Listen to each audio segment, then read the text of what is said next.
नमस्कार, स्वागत है आपका आईजे टीवी पर। मैं हूं अजय सेतिया। जगतगुरु शंकराचार्य स्वामी निश्चलानंद जी ने कोरोना वायरस पर टिप्पणी की है। अपने रूटीन प्रवचन में कोरोना वायरस पर टिप्पणी करते हुए स्वामी निश्चलानंद जी ने कहा कि जिस प्रकार मनुष्य ने प्रकृति का दोहन किया था, प्रकृति ने बड़ा हल्के से उसका जवाब दिया है। और जो थपेड़ा मारा है, अगर यह जोरदार थपेड़ा होता तो मनुष्य का कितना नुकसान होता, इससे अंदाज लगाया जा सकता है। उन्होंने भारत की नदियों का जिक्र करते हुए कहा कि अब जबकि कोरोना वायरस के कारण फैक्ट्रियां बंद हैं और फैक्ट्रियों का गंदा पानी, इस्तेमाल किया हुआ केमिकल युक्त पानी गंगा जैसी नदियों में नहीं पड़ रहा, तो अब गंगा पवित्र हो गई है। और हाल यह है कि हरिद्वार में हर की पेड़ी के पास गंगा का पानी पीने योग्य तक हो गया है। अपनी बात कहते हुए उन्होंने भारत के प्रधानमंत्री नरेंद्र मोदी पर भी टिप्पणी की और भारत की राजनीति पर भी टिप्पणी करते हुए कहा कि भारत के राजनीतिज्ञ स्वामियों को, साधु संतों को, शंकराचार्यों को अपनी राजनीति के लिए इस्तेमाल करना चाहते हैं। इसके अलावा वे कुछ नहीं करना चाहते।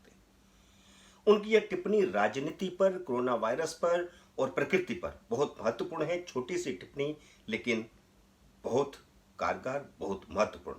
आप सुनिए स्वामी निश्चलानंद जी को। की दृष्टि से और हम कर दें, बहुत समय लगेगा उसको उतरने में, अवतीर्ण होने में।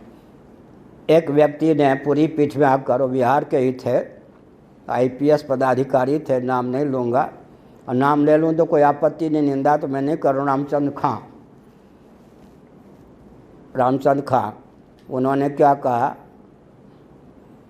महाराज ये भागवत महाभारत आदि पढ़ लीजिए, वाहन के नाम पर हाथी घोड़ा, कोई जीप कार आदि का नाम ही नहीं है।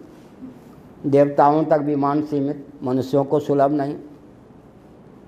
और हथियार के नाम पर रिवाल्वर नहीं, कुछ नहीं, वही धनुष, बाण, तीर, कुछ विकास की बातें ही नहीं आती।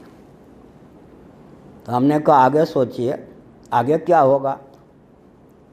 आप शास्त्र में आस्था रखते हैं? उन्होंने कहा रखता तो हूँ, कम्युनिस्ट था मैं पहले, अब कुछ सनातनी हो रहा हूँ। हमने कहा अच्छी बात है। कल की भगवान आगे आएंगे, कली और कृतयुग की संधि में, उनके लिए भी घोड़े की व्यवस्था की गई है। जिस भागवत में हजारों वर्ष आगे क्या होगा उसकी भविष्यवाणी है, उन ऋषियों को ये नहीं सूझा कि कल की भगवान को कम से कम बम पकड़ा देते या गन पकड़ा देते, वो भी तलवार और घोड़े तक सीमित रहेंगे। वो संकेत है। ये सब आधुनिक हथियार के युग ज़्यादा दिन नहीं चलेंगे।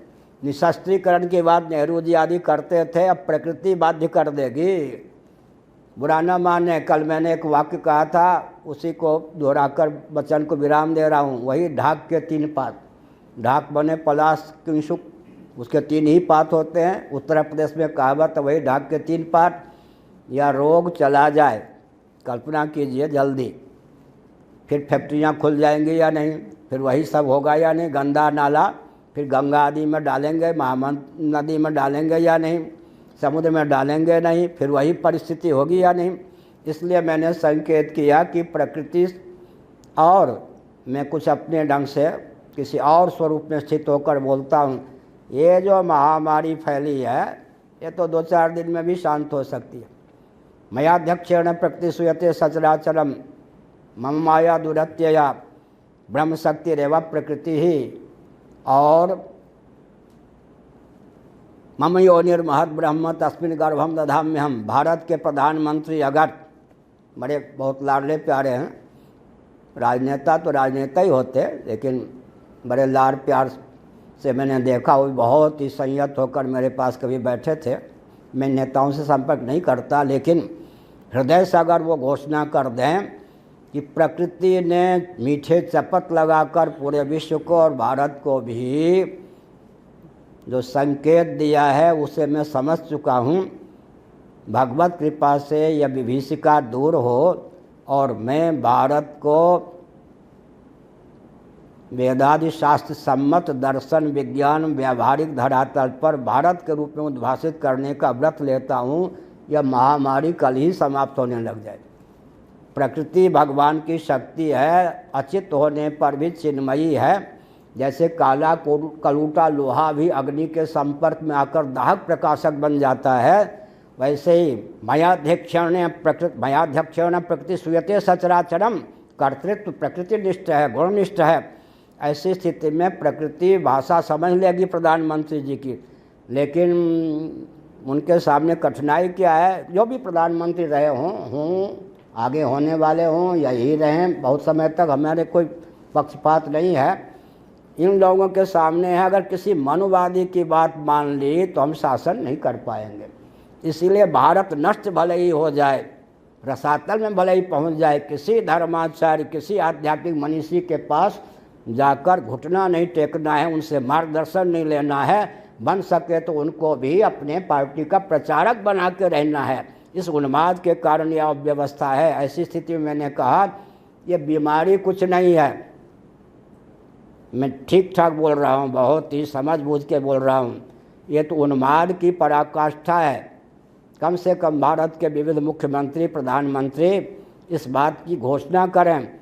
प्रकृति ने जो चपत लगाकर संकेत किया है उसे हम समझ गए हैं। अब हम भारत को विकसित अवश्य करेंगे, लेकिन विकसित करने की हमारी विधा सनातन शास्त्र सम्मत होगी। तो मैं समझता हूँ, अब बिल्कुल ठीक कहता हूँ, क्योंकि हम लोग प्रकृति की भाषा समझते हैं। पृथ्वी की भाषा, जल की भाषा, तेज की भाषा, वायु की भाषा, आकाश की भाषा, अधिदैव की दृष्टि से परमात्मा की भाषा, सबकी भाषा हम लोग गुरु गोविंद और ग्रंथों के प्रभाव से जानते हैं। ये रोग समाप्त होने लग जाए तो हमने क्या संकेत किया? हमने यह संकेत किया कि ये जो उन्मादपूर्ण वातावरण बनाया गया है, अब प्रकृति ने उस कगार पर ला के हमको खड़ा कर दिया है कि हम सनातन विधा से विकास को परिभाषित और क्रियान्वित करें। नारायण। मित्रों, इस तरह की टिप्पणियां, इस तरह की समीक्षाएं, इस तरह की खबरें लेकर के हम आपके पास आते रहते हैं, भविष्य में भी आते रहेंगे। अगर आपने IGTV को सब्सक्राइब नहीं किया तो उसे सब्सक्राइब कीजिए, घंटी का बटन दबाइए। जैसे ही नया वीडियो आएगा आपको उसकी सूचना मिलेगी। नए वीडियो का करिए इंतजार। तब तक नमस्कार।